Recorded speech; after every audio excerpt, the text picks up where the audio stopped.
चलो let's start. See now, biomolecules में जो इम्पोर्टेंट टॉपिक्स हैं उसमें से एक जो इम्पोर्टेंट टॉपिक जो है that is what amino acids. तो मैंने आपको समझाया था कि भाई एमिनो एसिड्स क्यों इम्पोर्टेंट है, क्योंकि प्रोटीन का हाइड्रोलिसिस करेंगे तो हमें क्या मिलेगा, एमिनो एसिड्स। ठीक है, तो सबसे पहले हम एमिनो एसिड्स का स्टडी करेंगे, उसके बाद उसका स्ट्रक्चर जानने के बाद हम प्रोटीन तक पहुंच सकते हैं। तो सबसे पहले एमिनो एसिड का स्टडी करेंगे। तो देखो एमिनो एसिड में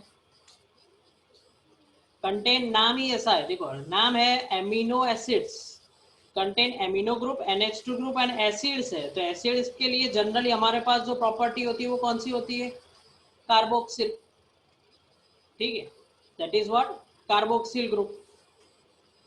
तो यहाँ पे NH2 और COOH दोनों प्रॉपर्टीज है उसके पास, that's why it is what, amino acids. Next जो है, depending upon the relative position of amino acids with classified as alpha, beta, gamma, delta, so on. But हम सिर्फ अल्फा एमिनो एसिड्स पढ़ेंगे।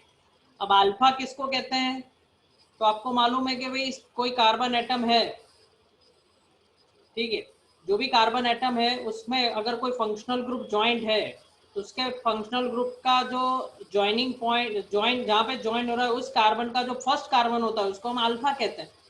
उसके बाद अगर कोई सेकेंड कार्बन एटम हो,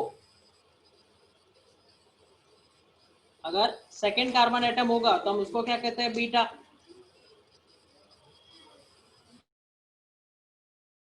सिर्फ अल्फा का स्टडी करना है। Acids are obtained on hydrolysis of protein, जो मैंने आपको अभी इक्वेशन बताया था। ठीक है, प्रोटीन का अगर हाइड्रोलिसिस करेंगे तो हमें एमिनो एसिड मिलेगा, इसलिए अगर प्रोटीन का स्टडी करना है तो हमें सबसे पहले एमिनो एसिड को समझना पड़ेगा। Amino acids are have trivial names. कैसे नेम होते हैं वो देखते हैं, देखो ट्रिवियल नेम्स, यानी ग्लाइसिन, एक एमिनो एसिड का नाम है glycine. Glycine is so name since it has sweet taste, क्योंकि ग्रीक में ग्लाइकोस का मीनिंग होता है स्वीट। इस तरह के उस तरह कुछ अलग ही नाम, नोमेनक्लेचर उसका मेथड है। टायरोसिन फर्स्ट ऑब्टेन फ्रॉम चीज, ग्रीक में चीज को टायरोस कहते हैं, इसलिए उसका नाम पड़ा क्या है, tyrosine. Amino acids are generally represented by the 3 letters. हाँ, एमिनो एसिड जो होते हैं जनरली 3 लेटर्स, क्योंकि उसके नाम ही ऐसे हैं और बहुत लंबी चेन बनती है, इसलिए क्या करते हैं, जैसे ग्लाइसिन अगर प्रेजेंट हो तो हम क्या लिखते हैं, GLY लिखते हैं। अगर टायरोसिन होगा तो हम क्या लिख देंगे, TRY लिख देंगे। ठीक है, तो ये एमिनो एसिड का स्ट्रक्चर है, देख लो जैसे मैंने बताया था, ये कार्बन एटम है, इसमें एक ग्रुप में एसिडिक ग्रुप है, एक फंक्शनल ग्रुप एसिडिक है और दूसरा क्या एमिनो ग्रुप है। ये तो हाइड्रोजन उसकी वैलेंसी कंप्लीट करने के लिए, और आर आप जानते हो, आर कुछ भी हो सकता है। ठीक है, जैसे यहाँ पे एक एग्जांपल दिया हुआ, आपको पूरा टेबल आपकी टेक्स्ट बुक में है, वो याद रख सकते हैं अगर आपको याद रखना। वैसे नीट वालों के लिए इंपॉर्टेंट है, बायोलॉजी वालों के लिए इंपॉर्टेंट है, बाकी मैथ्स वालों के लिए इतना इंपॉर्टेंट नहीं है पूरा टेबल याद रखना। और यहाँ पे सिर्फ आपको एग्जाम्पल दिया है कि जैसे ग्लाइसिन होगा तो जो आर जो चेन है वो कौन सी होगी, हाइड्रोजन की होगी, और उसका शॉर्ट फॉर्म होगा क्या, ग्लाय। और 1 लेटर का कोड क्या होगा, G। Alanine, that is alanine. Alanine में आर क्या होगा, CH3। एलेनाइन, एलेनाइन क्या है, CH3। एलेनाइन क्या है, CH3, और उसका शॉर्ट नेम क्या है, A। वेलेनाइन, वेलाइन, वेलाइन का ये होता है जो आर जो ग्रुप है वो दैट इज CH3, और CH3 ट्वाइस, उसका शॉर्ट फॉर्म BAL, और 1 लेटर कोड क्या है, V। ल्यूसिन, उसका ये आर का स्ट्रक्चर है और उसका शॉर्ट में LEU लिखेंगे, और शॉर्ट 1 लेटर कोड कौन सा है। ऐसे बहुत सारे लिस्ट आपकी टेक्स्ट बुक में दिए हैं, आप चाहे तो देख सकते हैं, याद कर सकते हैं, प्रिपेयर कर सकते हैं, या फिर कुछ भी नहीं कर सकते। चलो, now classification of amino acids. Now amino acids are classified as acidic, basic or neutral depending upon the relative number of amino acid and carboxyl group in the molecule.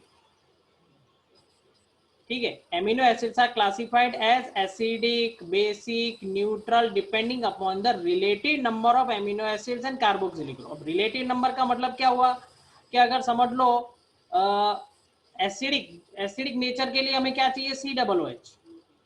Basic nature के लिए हमें क्या चाहिए, NH2। तो समझ लो अगर दोनों equal number में होंगे, NH2 और COOH ग्रुप दोनों अगर इक्वल नंबर में होंगे तो वो क्या होगा, neutral.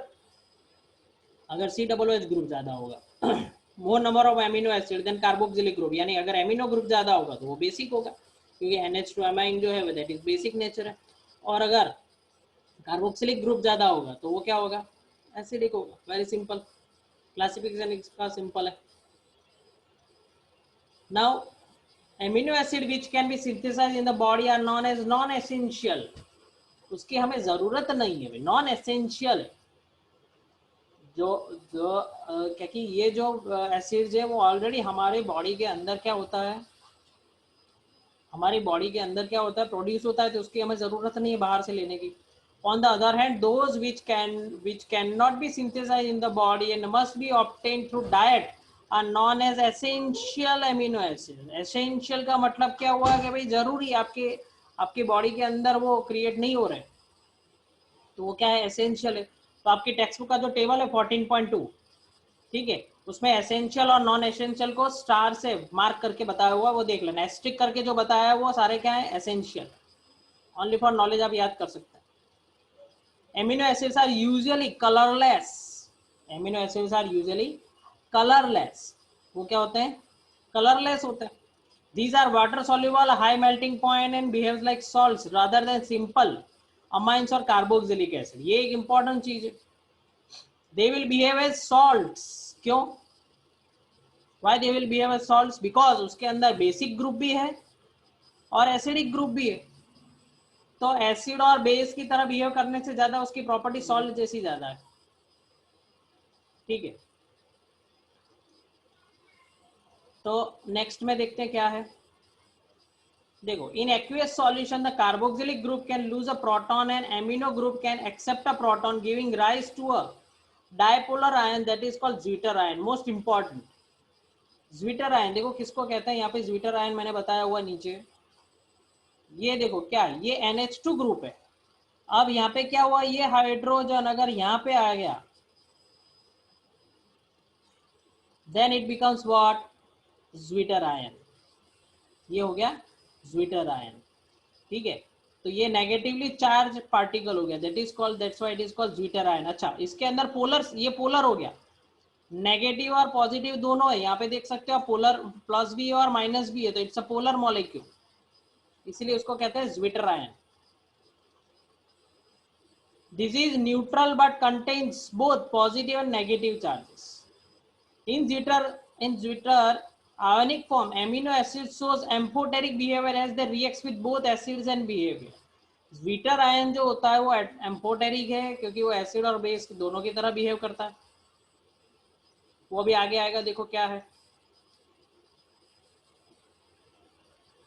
Except glycine, all other new naturally occurring amino acids are optically active। Optically active का मतलब आप जानते हो क्या है, ऑप्टिकली एक्टिव का मतलब, ऑप्टिकली एक्टिव का मतलब हमें डेक्स्ट्रो रोटेटरी और लिवो रोटेटरी सब्सटेंस मिलते हैं।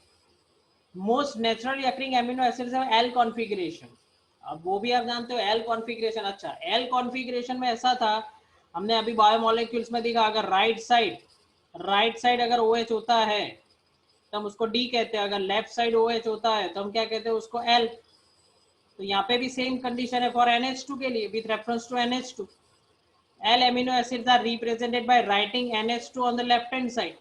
अगर NH2 लेफ्ट हैंड साइड होगा तो L कॉन्फ़िगरेशन है अगर राइट साइड होगा तो R। वेरी सिंपल, ठीक है। तो बस यहाँ तक रखते हैं। स्ट्रक्चर ऑफ प्रोटीन हम नेक्स्ट लेक्चर में डिस्कस करेंगे क्योंकि इसमें बहुत कुछ समझना है। ओके, तो इतना प्रिपेयर